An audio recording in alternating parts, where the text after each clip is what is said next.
Hi, my name is Desire and you are welcome back to my channel. Today I'm going to tell you about my hyperpigmentation nighttime routine and also share some tips with you on how you can deal with hyperpigmentation, which is basically when you have dark spots or dark areas on your skin. And this is something that is just way more common with us that have darker skin tones. So it's normal. You're normal. You have dark spots from acne, you have melasma, you're dealing with some form of sunburn, or you're just dealing with any darker areas on your body. It's absolutely normal, but we can also even out our skin tone.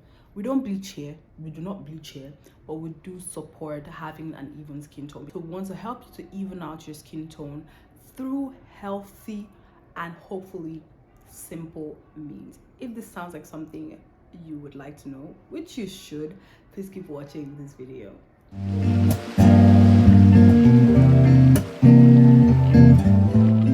Today I'm coming to you very crusty because I just got out of the shower. I am one who understands that people just don't have time or money for elaborate routines. So today I'm going to give you a relatively affordable skincare routine, and I will also leave some other recommendations in the description box so that you can find something that works in your area, like your geographical area, and also hopefully within your budget. Without further ado, let us get into the skincare routine. First things first, we want to cleanse the skin, and I'm starting on damp skin. Remember, I've already taken a shower, that's why I'm not washing my neck. I'm using this hyaluronic hydrating face wash from Hada Labo. I think I got this for about 6 to 7 euros on Stylevana. It comes out as a foam. I'm just going to work this into my skin. This cleanser is really nice and would work for most skin types. So basically, whether you have oily skin, combination skin, dry skin, I can truly see this cleanser working for most people. And that's because it is a foaming cleanser, but it's not drying in any way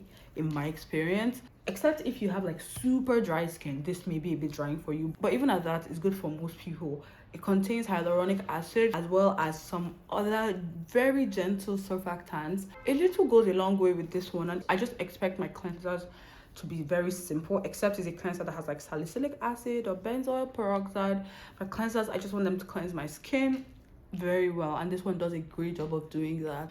If your cleanser makes your skin feel tight, that is not a good thing. You want to get a cleanser that cleanses your skin but still leaves it feeling firm and normal, not extremely stripped. So while cleansers cannot like totally hydrate your skin or take the place of your toners or your serums, it's always good to start with something that doesn't inflame your skin even further, especially if you know that like you have acne prone skin, you have eczema prone skin. Get a gentle cleanser that has very gentle surfactants. Look for reviews online just to help you with the process. There's so many good cleansers in the world, and if you don't have the Hada Labo one around you, Simple is a brand that I love and I talk about all the time. The Simple refreshing facial wash, the Simple micellar gel wash are two that work for like all skin types. Simple moisturizing facial wash, I find it to be more suitable for like combination to oily skin, but it will still work for most skin types. I'm going to rinse this off my face. We've started on a beautiful slate already, and this will not strip my skin, and my skin will just feel like normal and not stripped. I've rinsed off the cleanser from my face, and now I'm using a paper towel. I do not use regular cotton towels to dry off my face because I find personally that they may be very harsh, and also just the like transfer of germs or microbes in general from your body to your face. It's just not working for me, and I generally don't advise people to do it. And in my experience, it does help to keep your skin, like to just reduce the risk of irritation that towels can give to your skin. But if you're insistent on using a towel, please at least have a separate towel for your face and make sure you wash it at least once a week just to avoid germ buildup. If you're like me, you go for regular kitchen paper towels, or there's also the Clean Skin Club towels. I've seen a lot of good reviews on that. You can go for that if you have the extra money to spend. The next step is using a hydrating toner or a hydrating essence. A lot of people say that this toner essence step is optional. For me, it's not. I find toners to be very hydrating and essential for my skin. They have, ever since I started using toners years ago, they have definitely helped improve my skin. Today, I'm using the Essential Hyaluronic Acid Toner. This is a gentle hydrating toner that just contains sodium hyaluronate, which gives you the hyaluronic acid.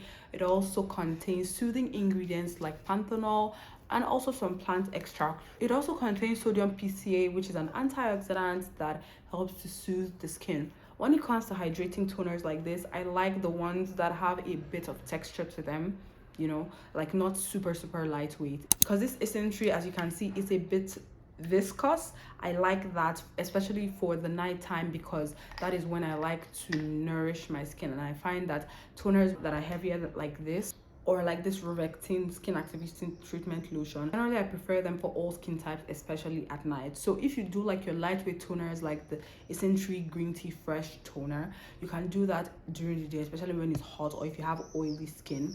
But at night I prefer to recommend richer, slightly richer toners like these. But again, the most important thing is for you to have a toner that has antioxidants and humectants like glycerin, hyaluronic acid, also the glycols, which are really good humectants. Basically what they do is that they just help to attract moisture to your skin. So you want to keep your skin hydrated, because if your skin is hydrated, there's a lower risk of inflammation, and your skin also is just a lot more healthier and plump.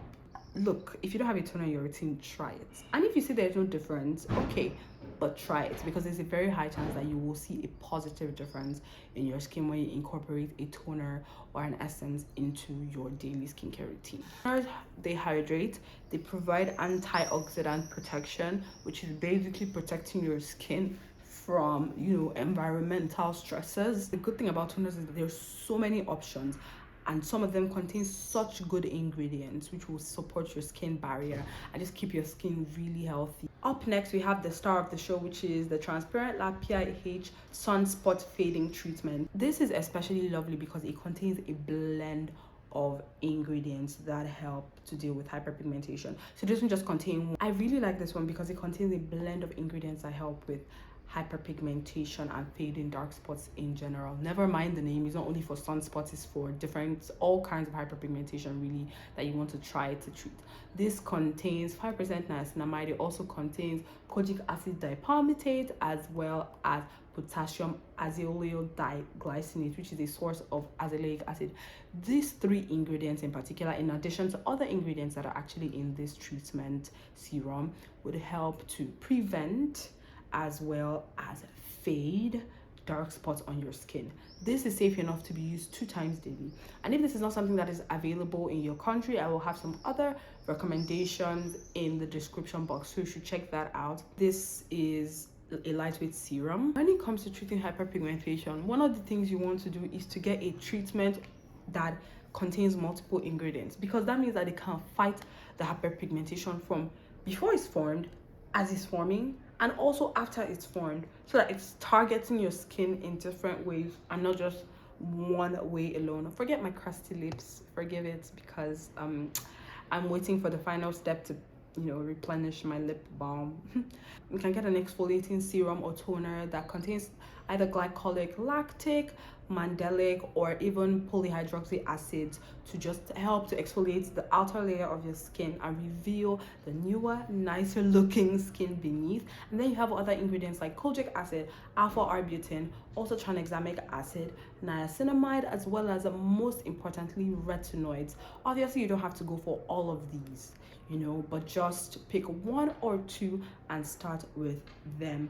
Now if you want to use an acid, typically you can use glycolic acid if you have like oily to combination skin, as well as really all skin types can use it, but oily to combination skin, non-sensitive skin. If you want to use lactic acid, if you have dry skin, is very great for that option. And if you have mature skin, you're dealing with acne, lactic acid is great for that.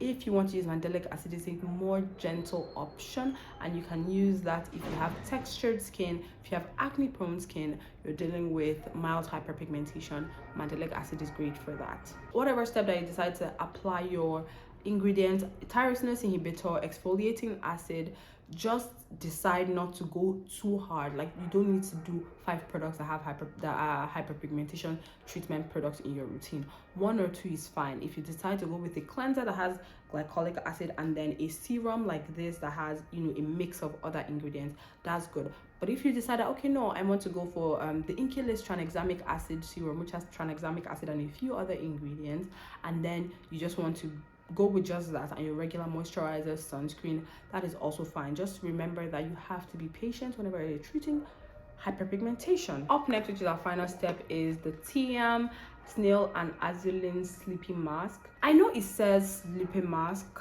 but what this really is a moisturizer. You just need it to moisturize your skin. So this contains snail mucin essence, which is great for hydrating and soothing the skin. There is also the possibility that it helps to improve skin texture. But one thing snail mucin will not do is to be the only thing in your skincare routine that is dealing with your hyperpigmentation. It's a lie. It's not going to do that. It's not that ingredient. It's a great hydrating and soothing ingredient which will help to keep your skin healthy. That is very important when you're dealing with hyperpigmentation. You want to make sure that your skin is in its healthiest state, because then and only then would you be able to reduce the risk of inflammation that leads to hyperpigmentation most of the time. When it comes to hyperpigmentation, whether you're dealing with mild, moderate, or severe hyperpigmentation, if you can afford to see a skin health professional, an esthetician, a dermatologist, please do, so that you can avoid the trial and error stage. However, if you cannot afford to do that, that is why I'm here, just to help you through that process. The most essential things that you need are your cleanser, your treatment serum or toner, your hydrating toner, which can be optional, but I highly recommend a good soothing gentle moisturizer for your skin type, as well as your sunscreen. You need your sunscreen in the morning. It is non-negotiable. During the day, apply your sunscreen generously. I love this one from Biore. It is the Aqua Protect Aqua Rich Lotion SPF 50. This is great for oily to combination skin. However, if you have drier skin types, you can go for the Misha Essence. You can go for the Essential Hyaluronic Acid Watery Sun Gel. If you have normal skin, you know, that is not too oily, it's not combination, it's just there, you can go for the Nivea Watery Sun Gel, which is a Japanese sunscreen.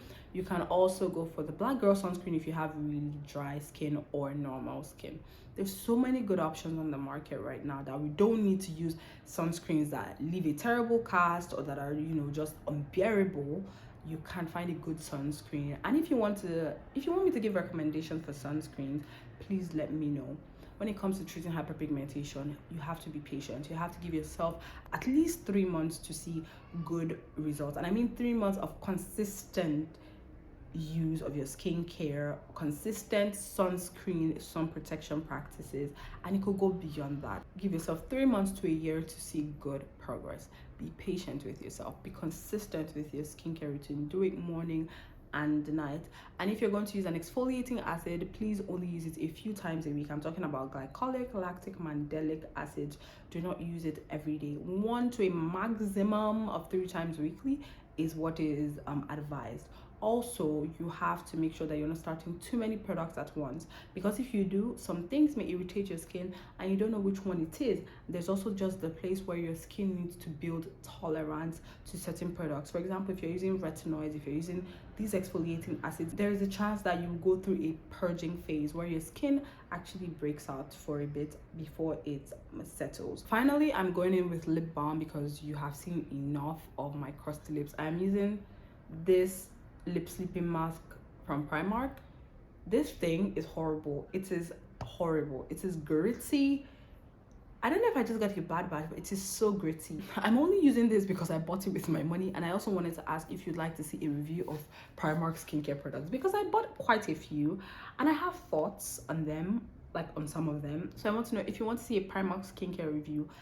Let me know. Not all of them are bad, but if you want to know which one is good, which one is not so good, let me know in the comments and I will get on that video. Thank you so much for watching this video. I hope you enjoyed it. If you have more specific questions, I know that this was a more general video, but I wanted to do this first before going on a series, just in case you want to ask some questions. If you have any questions, if you want more recommendations, please let me know in the comments. If you enjoyed this video, if you have not subscribed, please do just hit the subscribe button. Thank you so much for watching this video. I'll see you in the next video.